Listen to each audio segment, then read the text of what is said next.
¿Qué pasaría si fueras un fiel seguidor de la vida, pero no de la vida en cualquier condición, a cualquier costo, sino de la vida digna, de la vida que se disfruta, de la vida que se vive plenamente?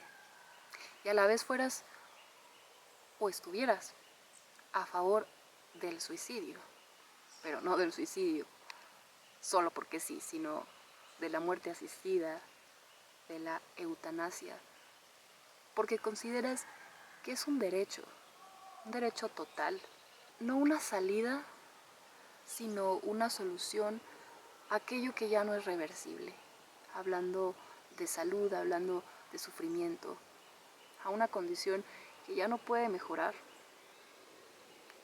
¿Y qué pasaría si tú fueras copartícipe de la muerte del ser a quien más amas en la vida? Y no solo eso, sino que tú planearas irte con esa persona y que un día, después de los hechos, después de su muerte, un día de esos que no pensabas volver a vivir jamás porque se supone que tú serías el que seguiría, te despiertas en un hospital y otro día te despiertas en una cárcel, acusado de homicidio, culpado por asesinato? ¿Qué pasaría?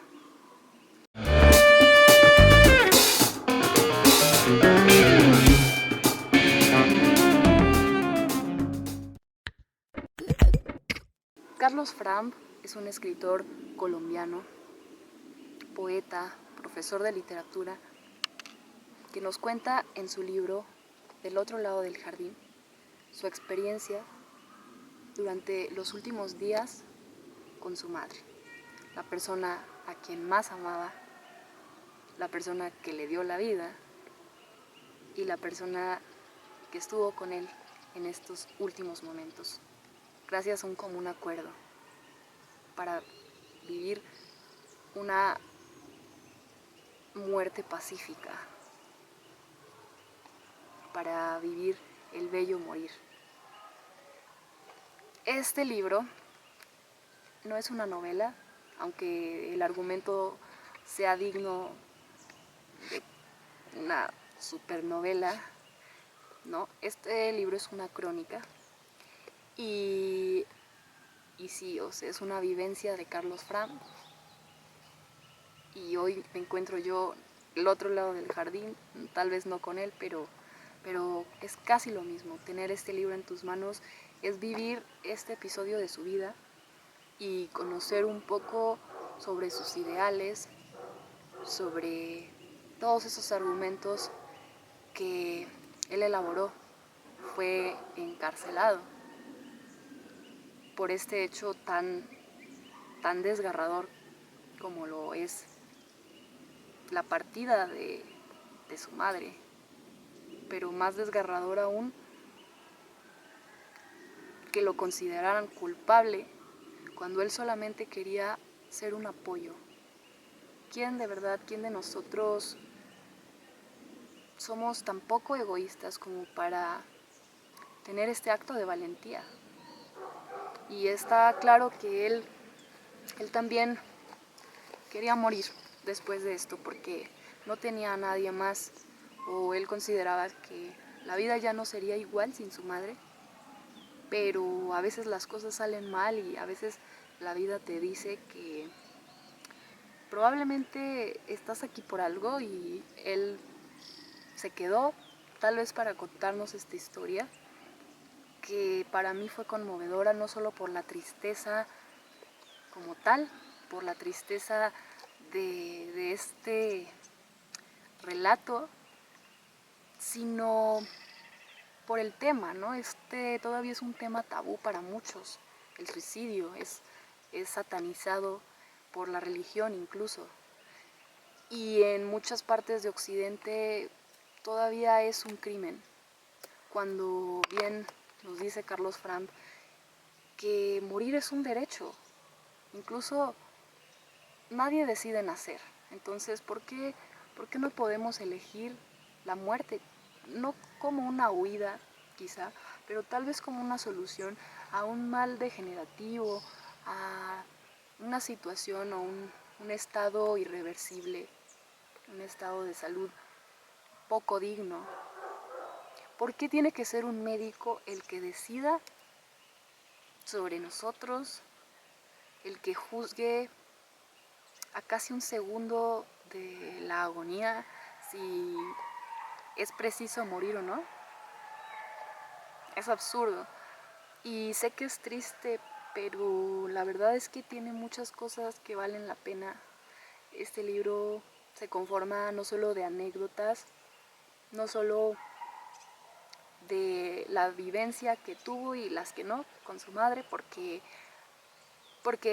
Carlos Fran va incluso al nacimiento de su madre y brinca hacia su adolescencia y reflexiona sobre lo que pudo ser su primer amor.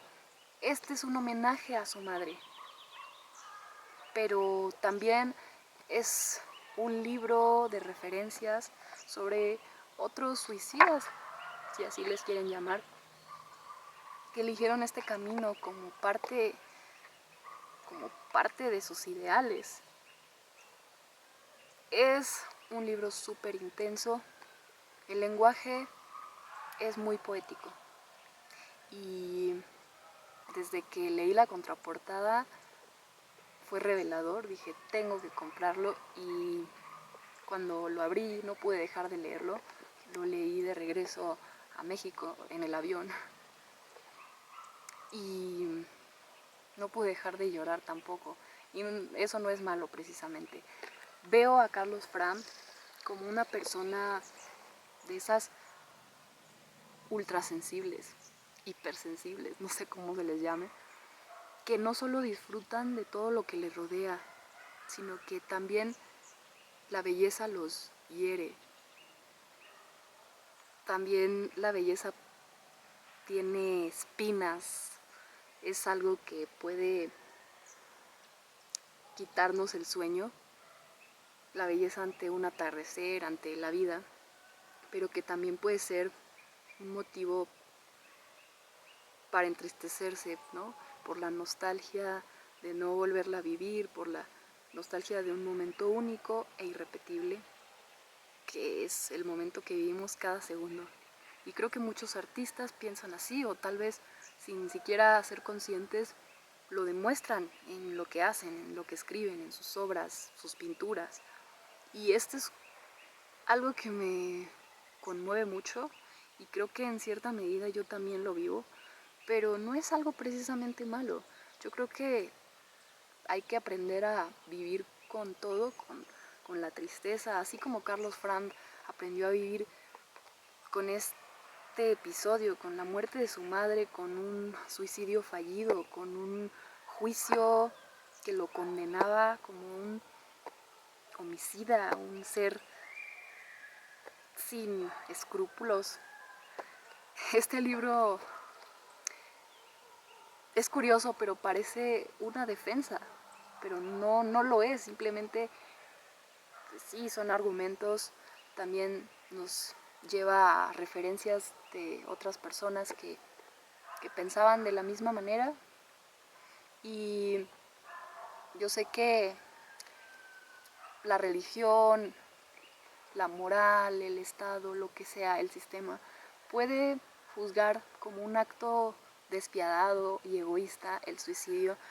Todos tenemos el derecho a elegir cuándo y cómo morir, sea por el motivo que sea, pero claro está que esto no es una defensa en cualquiera de los casos del suicidio, sino de una muerte pacífica, sin dolor, sin sufrimiento, de una muerte que está meritada por la condición en que se vive, cuando ya no hay forma de revertir este estado de salud, probablemente sea.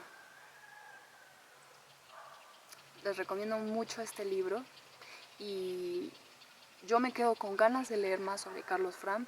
Sé que si este libro pareció un relato o más bien un libro de poesía, entonces su poesía de verdad va a ser inigualable. y léanlo sin juzgar, léanlo sensiblemente. Es difícil hablar de un libro que ha conmovido tanto porque podría decir mil cosas, pero creo que todo lo que diría sería como lo que ya dijo Carlos Framp, así que no tiene caso repetirlo.